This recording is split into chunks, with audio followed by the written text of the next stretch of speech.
जो Israel America मिलकर Iran पर ताबड़तोड़ हमले करते हुए भीषण तबाही मचा रहे हैं, तो वहीं ईरान भी पीछे नहीं है। ईरानी मिसाइलों के निशाने पर अमेरिका के एयरबेस हैं। ईरान ने इजराइल के साथ ही पूरे मिडिल ईस्ट में बड़े पैमाने पर हमले तेज कर दिए हैं। कुवैत में ईरान के मिसाइल हमले में 3 अमेरिकी सैनिकों की मौत हुई है। इसके अलावा इजराइल में ईरानी मिसाइलों की चपेट में आकर कई लोग मारे गए हैं। ईरानी ड्रोन ने सऊदी अरब के रास तनूरा रिफाइनरी पर भी भीषण हमला किया है, जिसके बाद यहाँ भयंकर आग लग गई। ये रिफाइनरी सऊदी अरब के सबसे बड़े तेल रिफाइनरी में से एक है। अचानक ईरान के आक्रामक तेवरों को देखकर ट्रंप भी हैरान है। आशंका जताई जा रही है कि अब ये जंग और भी ज्यादा घातक होने वाली है और इसका सिग्नल अब ईरान के सपोर्ट में आए रूस चीन ने भी दे दिया है, जिसने पूरी दुनिया में हड़कंप मचा दिया है।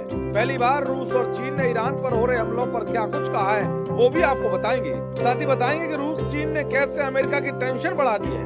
भले ही अमेरिका और इजराइल के हमलों में ईरान के सुप्रीम लीडर अली खामनेई के साथ ही उनके परिवार के कई लोगों की मौत हो चुकी हो, मगर फिर भी इस जंग की आग ठंडी होने के बजाय और भड़कती हुई नजर आ रही है। इस हमले ने न सिर्फ मिडिल ईस्ट को युद्ध की आग में झोंक दिया है, बल्कि इसने विश्व युद्ध का भी सायरन बजा दिया है। क्योंकि अब दुनिया की 2 बड़ी महाशक्तियां रूस और चीन अमेरिका के हमले के खिलाफ खुलकर मैदान में आ गई हैं। रूस के राष्ट्रपति पुतिन ने साफ कहा है खामनेई की अनैतिक तरीके से हत्या की गई है और यह अंतर्राष्ट्रीय कानून का शर्मनाक उल्लंघन है।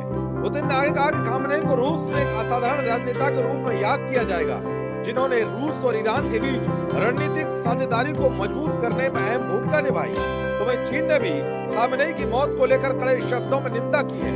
चीनी विदेश मंत्रालय के प्रवक्ता ने कहा है ईरान के सर्वोच्च नेता की हत्या ईरान की संप्रभुता और सुरक्षा का गंभीर उल्लंघन है। किसी संप्रभु नेता की सरेआम हत्या और सत्ता प्रवर्तन की कोशिशों को किसी कीमत पर बर्दाश्त नहीं किया जा सकता। इसके अलावा चीन ने सीज फायर की भी अपील की है, यानी कि रूस और चीन ने अमेरिका को चेतावनी दे दी है कि जो भी वो कर रहा है वो एकदम गलत है। वो जिस तरह की मिसाइल और हथियारों का ईरान इस्तेमाल कर रहा है, उसने भी अमेरिका की मुसीबतें बढ़ा दी है। कहा जा रहा है कि रूस और चीन ईरान को हथियार मुहैया करा रहे हैं, इसलिए उसको हथियारों को कोई कमी नहीं हो रही है। अगर ऐसा ही चलता रहा तो ये अमेरिका और इजराइल के लिए बहुत बड़ा नुकसान पहुंचाने वाला हो सकता है। देखा, इजराइल ने ईरान पर हमला करते ही सिर्फ मध्य पूर्व ही नहीं पूरी दुनिया में भूचाल ला दिया है। ईरान के सुप्रीम लीडर आयतुल्लाह खामेनेई की हत्या के बाद हालात बेहद तनावपूर्ण हैं। अमेरिका और इजराइल की कार्रवाई के बाद अब चीन और उत्तर कोरिया खुलकर ईरान के समर्थन में उतर आए हैं। ऐसे में बड़ा सवाल ये है कि ये टकराव अब एक बड़े वैश्विक युद्ध का रूप ले सकता है। क्या रूस, चीन और उत्तर कोरिया मिलकर अमेरिका को चुनौती देने की तैयारी में है? शनिवार दोपहर अमेरिका और इजराइल ने ईरान पर भीषण हवाई हमला किया। इस हमले में ईरान के सर्वोच्च नेता आयतुल्लाह अली खामेनेई की मौत की खबर सामने आई। ईरानी रेड क्रिसेंट के मुताबिक 200 से ज्यादा लोगों की मौत और सैकड़ों घायल हुए। यह हमला सिर्फ एक सैन्य कार्रवाई नहीं, बल्कि सीधे ईरान की संप्रभुता पर प्रहार माना जा रहा है। हमले के बाद सबसे तेज प्रतिक्रिया चीन की तरफ से आई। चीन के राष्ट्रपति शी जिनपिंग ने ईरानी नेतृत्व से बातचीत की। चीन के विदेश मंत्रालय ने कहा ईरान के सुप्रीम लीडर की हत्या उसकी संप्रभुता और सुरक्षा का गंभीर उल्लंघन है। ये संयुक्त राष्ट्र चार्टर्ड और अंतर्राष्ट्रीय कानून के खिलाफ है।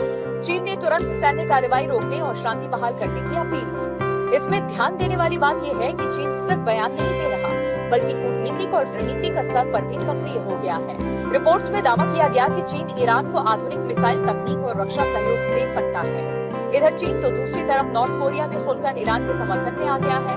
उत्तर कोरिया के नेता किम जोंग उन ने हमले को अवैध आक्रमण बताया और अमेरिका को वर्चस्ववादी ताकत कहा। KCNA की रिपोर्ट के अनुसार किम जोंग ने बढ़ते तनाव के बीच हथियार फैक्ट्रियों का दौरा किया और सैन्य अधिकारियों से बम और गोला बारूद उत्पादन तेज करने का आदेश दिया।